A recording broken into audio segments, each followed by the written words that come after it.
I gave it away. We got a guest today. That's right. Very special guest. Very special in a couple of different ways. One, she's been on before, so it's always a pleasure to have her back.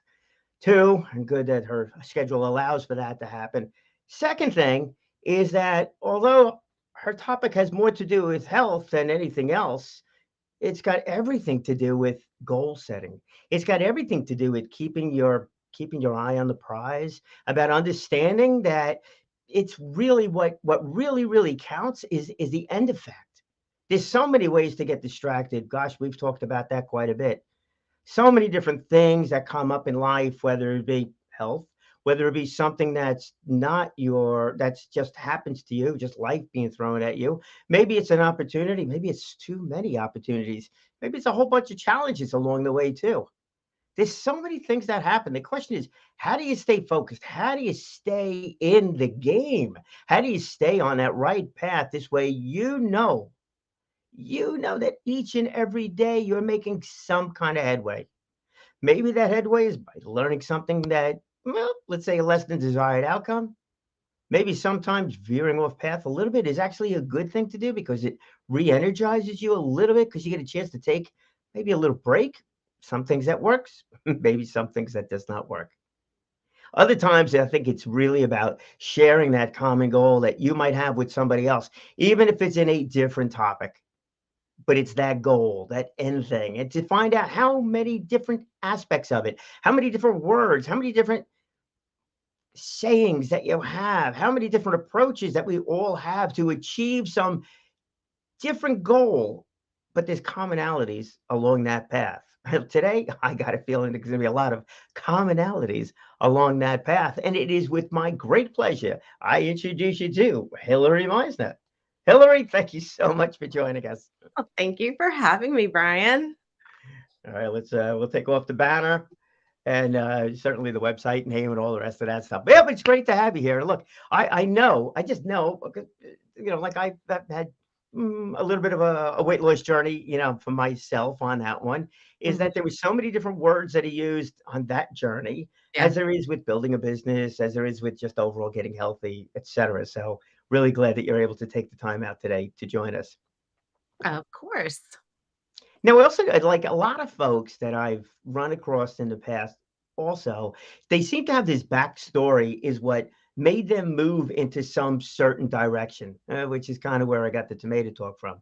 The idea is that there are opportunities that are around us. Sometimes we just need to see them, but so many times it's the challenges that we face that give us further clarification as to what's most important. Your story is something like that. Yeah, yeah. I was a typical, kid who could eat whatever they wanted and, ran around, did my outdoor activities, and my metabolism was fine. And um, fast forward, life moves on. I get married, I have children, but I had gestational diabetes with both of my pregnancies. Not a big shocker due to the fact that diabetes and metabolic dysfunction runs in my family. But two pregnancies, three kids. So clearly, one was a twin pregnancy. So the latter pregnancy was my twins, and the my A1C kind of started creeping up a little bit. And an A1C is really just a 3-month evaluation of your blood sugar balance. But when it comes to diabetes and prediabetes, it's something you really want to focus on and watch, because if it's creeping up, then you fall into that pre-diabetic and diabetic state. But unlike people who develop type 2 diabetes, I actually became a type 1 diabetic. So that was really the spark of the nutritional trajectory as a career. But what really pushed me over the edge is one of my twins, the younger one. She was born with almost every food allergy under the sun, every skin issue. She had terrible eczema, and there were all these articles that I started reading that nutrition is so closely related to this. So here I am, a new mom again, trying to figure out how I'm going to handle my now autoimmune disease and how I'm going to best feed a kid who can't eat anything. So it really like threw me into the pool of nutrition. um, I got some certifications. which I'm not a licensed nutritionist or dietitian. I am a certified nutrition coach. And the difference is that I don't diagnose, I don't treat, but I act as a coach to help guide you based on what is working and what isn't working, and take that deeper dive and become part of your team of wellness professionals that you work with. So, you know, we go through a whole questionnaire and figure out what path is best for you based on not only what you eat, but how your body foundations are working, because that's really the most important thing. Because if you can't glean the nutrients from what you're eating into your body, then all of your systems are going to be out of whack. And that was Yeah. really the story of me getting to where I am today and starting the Meisner method. It's a, a interesting story, and I'm hopefully, and with what you're doing is really super important. But when something happens to us, it's one thing. When something happens to one of our kids, it's a whole different thing. You became that mom expert in real life, and those experiences, I'm sure, made you really come to realize, how important eating is. But didn't know it was that much of an impact on a younger child with regards to all of this and the food eating, and that's got to be quite the challenge. Again, let's just stay with the mom expert, category. It's one thing if you tell someone who's 30, 40 years old, well, you got some issues, you got to pay attention to your eating. And look, sometimes that's tough enough too to get them to change habits. Oh, I've been doing it for so long, right? But when you get a child that's going out with their friends and going out for pizza or whatever, a little bit more of a challenge.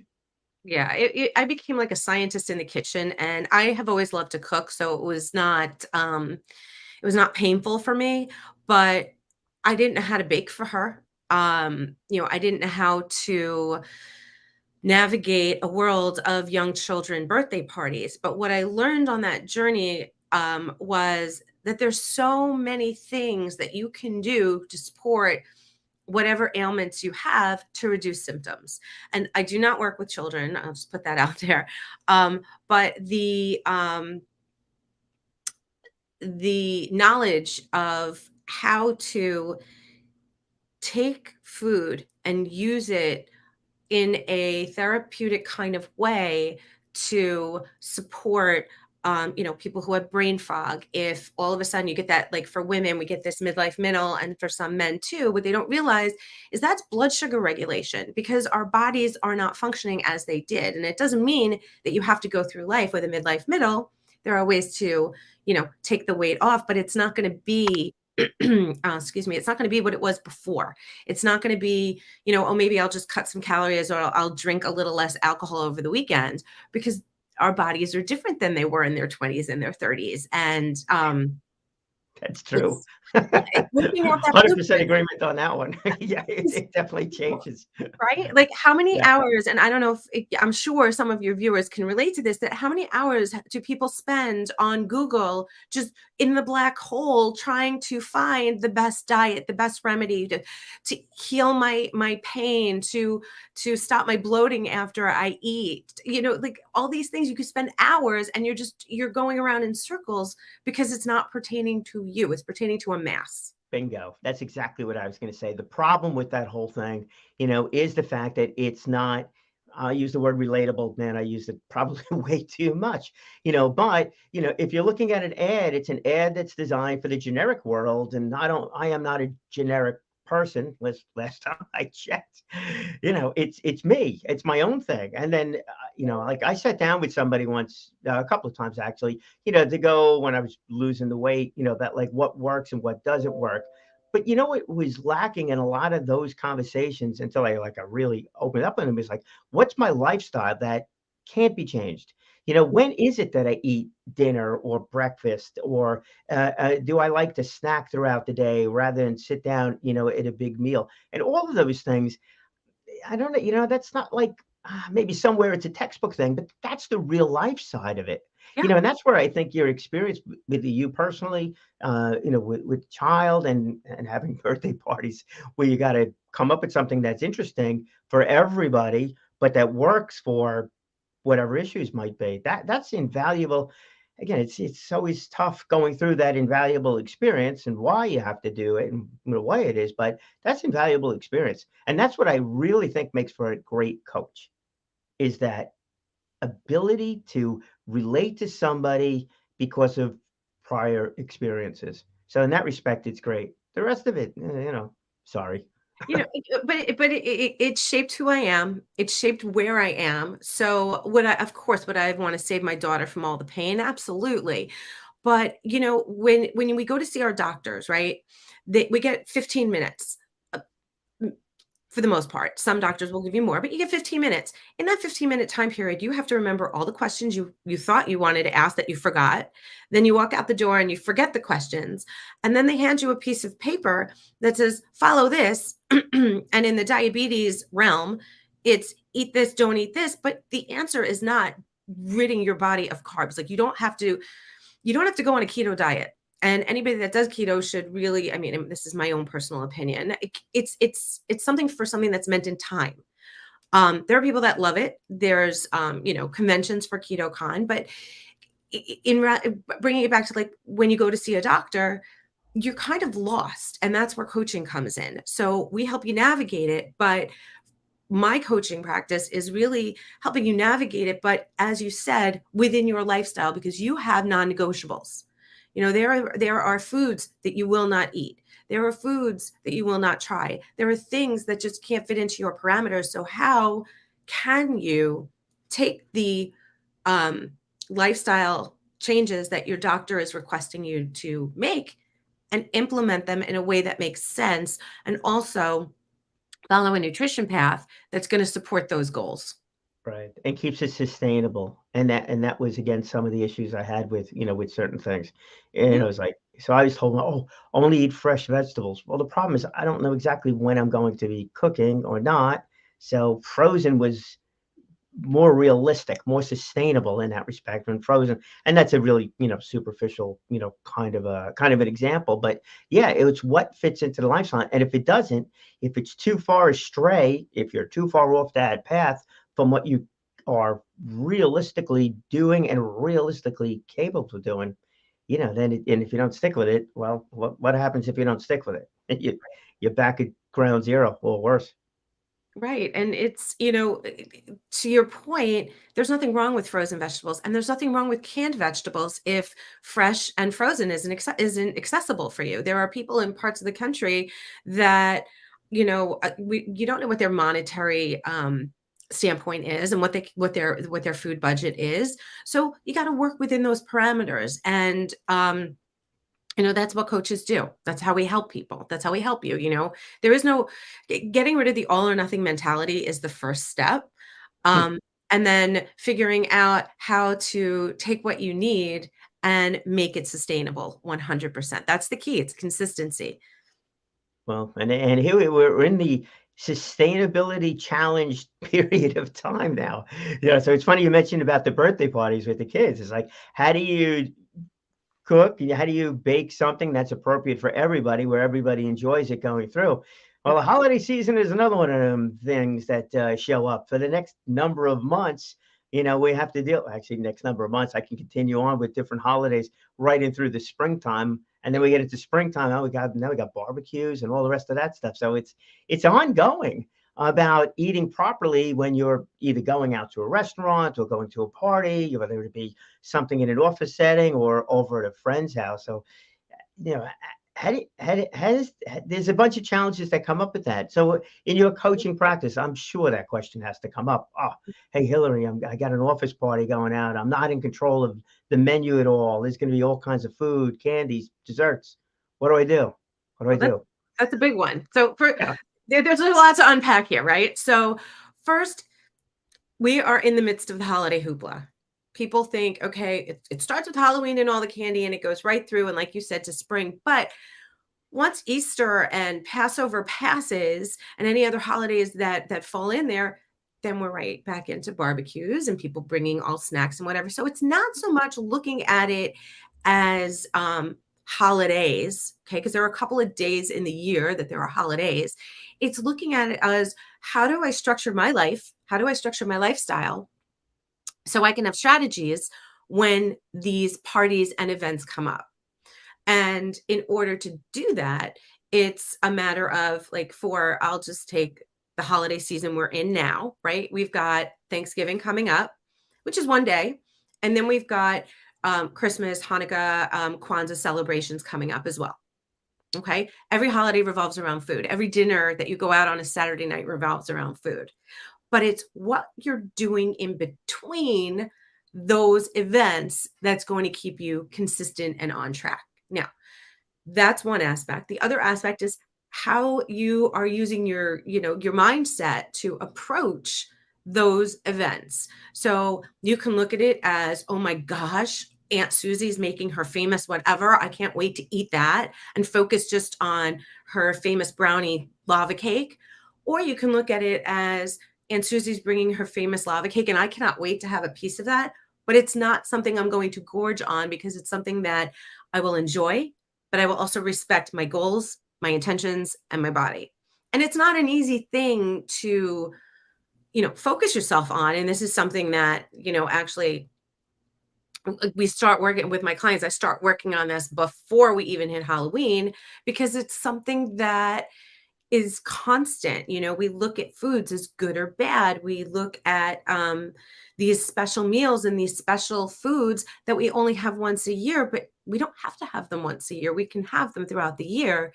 It's just, how do you strategize of handling these events? And that's the mindset is really the first step in your strategy. Yeah. And it's the one thing you have 100% control over, whether you realize it or not. You are an adult. You have 100% control over your thoughts, and how you work through those thoughts is could be a challenge, but it can be done. Yeah, and that was one of the things that's absolutely consistent as a thought process in so many different areas. We could take this whole thing, about the holidays, the barbecues. It's like, well, if I got to go travel someplace for Thanksgiving, I can't get exercise in. Well, you know what? If you miss one day, you miss one day. It's not everything, including taking a company retreat. It's like, okay, or you take going on vacation and staying away from the company. It's like, sometimes we need that. So maybe it's the same kind of thing. Sometimes we do need a little slice, a taste of Aunt Susie's pie, because Yeah. it's a treat, and it's good for it's good for just put a smile on my face. I don't even know who Aunt Susie is. But people think that they either have to go all in or they shouldn't have it at all. And when it falls into the shouldn't have it at all, then we're looking at that all or nothing mentality, and that puts you into a spiral. So, I would suggest, don't save calories. Don't not eat before you get to, we'll talk Thanksgiving, because that's the big one coming up, right? You've got this big Thanksgiving dinner, okay? And there's going to be stuffing, and there's going to be sweet potato pie or pecan pie or whatever carb heavy foods are going to be at the meal or at your meal. So have a lighter breakfast, have a lighter lunch. But when you show up to these events starving, what does that mean? That means that you're hangry. That means you're going to go for the first thing that you see, which is carby and heavy. And what carbs do, now I'm not demonizing carbs at all. I love them, all of them, the processed ones and the healthy ones. But what carbs do is they start breaking down immediately in your body, and they give you that quick sugar rush, right? But you don't want to go on a sugar coaster. I should say sugar coaster. You kind of just want to go on a wave, because when we spike and we drop, what happens? We need to bring ourselves back up again, and then we drop again, and we're in that cycle. And that leads us to more cravings and more wants of the sweet stuff. So a better way to do that is have that lighter breakfast, have that lighter lunch, and if need be, have a little snack before you go so you're not starving. So when the foods come out, you can look at the big buffet, or if you're having a sit down, you can look at the meal that's presented and say, okay, I'm going to prioritize my protein, because protein will keep you fuller longer. It takes longer to digest, so your body's using its fuel. I'm going to take on my plate, and I'll use a quarter of my plate to fill with some fun stuff, because I know that there's some desserts coming that I'm also going to want to indulge in. So having a strategy like that so you don't over indulge and sit with that Thanksgiving belly going, oh, I got to unbutton my pants. I'm so full. Right. Enjoy every single bite. Enjoy the love that was put into that turkey. Enjoy the flavors of the cranberry sauce and the stuffing. I mean, for me, it's hands down, it's the stuffing. I love Thanksgiving stuffing. I look forward to it, but it's not the bulk of my plate. It's a little bit, and as you know, as a diabetic who's on insulin, I can absolutely give myself more and compensate, but that again, bringing it back to it doesn't align with my goals. So, I will enjoy the food, but in the perspective that fits me, what I'm looking to do. Right. By the way, for the record, it's the sweet potato pie with all the marshmallows on top. That's one of my favorites of it. Or a very good homemade cranberry sauce, which I got to imagine has got like tons of sugar in it, It's all as sugar. that goes. It's all But it sugar. seems, yeah, but You it know, seems like all of this starts with right here. It doesn't seem to start here, and it doesn't seem to start in the belly. It starts up here. It's how do we approach these things, and how do we approach them in a manner that makes us satisfied, mentally satisfied. Forget the food, but mentally satisfied. Where you go and let's call it, you wake up the next day, like, yesterday was a good day. I enjoyed XYZ food. I had the pies. I had a little bit of cake. I had a little bit of the cranberry sauce, et cetera, et cetera. I enjoyed everything. I tasted much of what I wanted to do, and I'm good. yeah, And then go from there again. But getting that mindset in, it all starts. It seems to me like it all starts there, as with so many other things. It all starts there. That big picture. Why am I eating the way I should be eating, and maybe the way I want to eat, and that becomes that lifestyle. yeah, and whatever, we're also going to be falling into the New Year's resolutions and people setting their next year's intentions. Take a look back and what your intentions were for 2022. Did you meet them? Um, what were the roadblocks? What obstacles did you face? And I'm gonna bet some of those obstacles were the foods at the events that you went to, whatever they were. It could be a Saturday night dinner at a new restaurant and something walked by that just looks so delicious. But if you're consistent that whole week, that's something that looks so delicious that you don't normally order is not going to throw you off one way or another. And you're going to be able to sit in that moment and enjoy the food. Food, there's so much to food, and we put so much weight on it, but food is fuel, but food is celebration, food is fun, food is comfort, food is memories. I mean, I was at a friend's house and she had her mother made a jello pudding with fruit in it. Not a jello pudding, a jello mold with fruit in it. And it just reminded me of what my grandmother used to do. So, food has a lot of power, but it's the power that we give it that puts us into this spiral when it comes to our healthy intentions and our goals in life. Yeah. I mean, it's where I agree, and it's where I think it's so much of this is it's a blending of the two. Yeah. Look, I could eat super healthy, right? Not cheat, well, not, let's say not veer off course. I don't even like the word cheat, but not veer off course at all across the thing. And if I'm miserable, I'm just like, that's not doing me any good either, because that's not really the thing to do. Finding that balance in there, which is why I think it's so important to work with a person, for somebody to work with you from a coaching standpoint, the guidance standpoint, the real life standpoint of sharing ideas back and forth about what works, what doesn't, what could be some of the alternatives to the whole thing, and how do you approach these dinners, or the apple pies and those moments whenever they may come up. Yeah, and one of the things that in my practice that I do is I am also a culinary coach because I love to cook.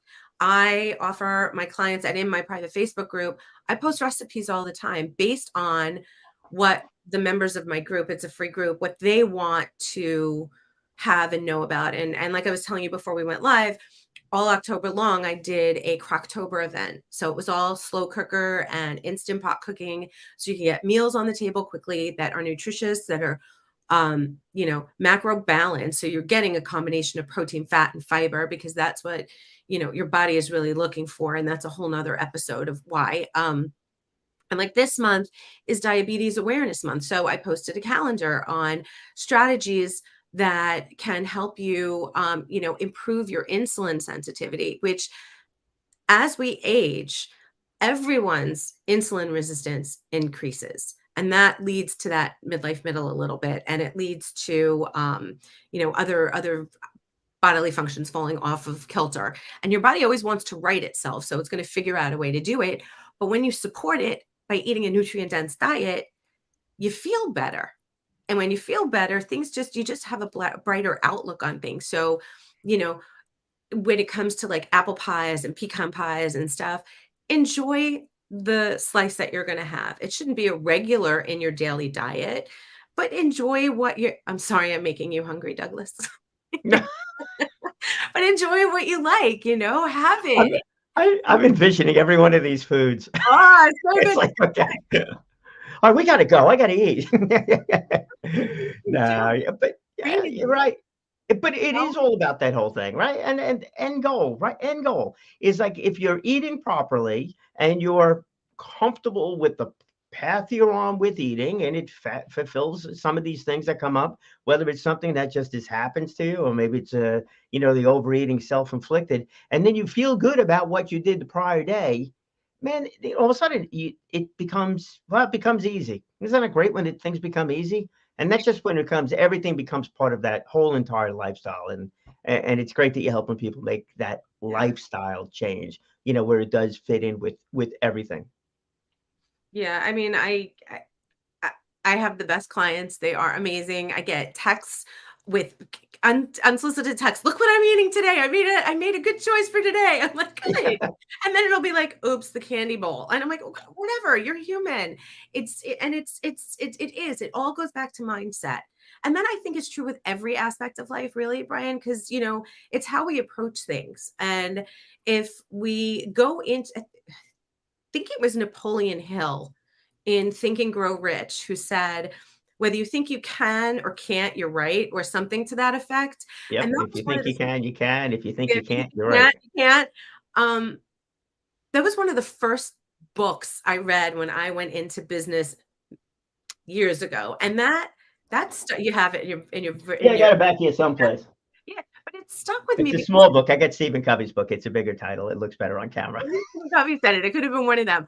I But know. stuck with me in that, it's so true. How you approach things makes a difference. So, with the holidays, I would encourage the people who are watching to just think about Saturday, you have an event. How are you going to structure your week? What are you going to do? Is it a party at a friend's house? Can you bring a healthy dish? Can you offer to bake a healthier dessert, or bring a healthier dessert so you feel that there's something that you can load up on? I mean, I am known at the backyard barbecues of the salad queen. Like that is what I do, and it's not always like a lettuce salad.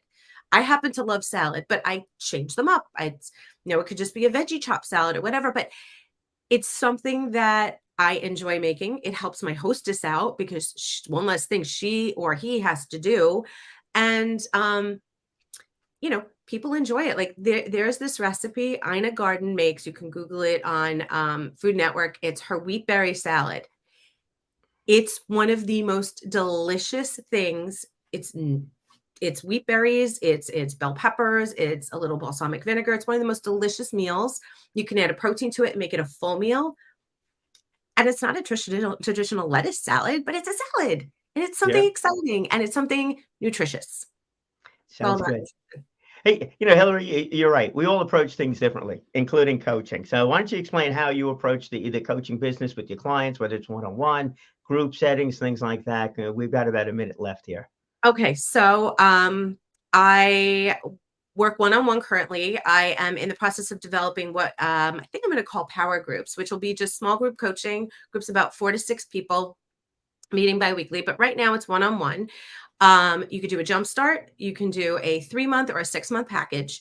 And what we do, it starts out really simple with a, a health history so I can learn about your background, your likes, your dislikes, where you're feeling off. Then you fill out a 300-question nutritional assessment.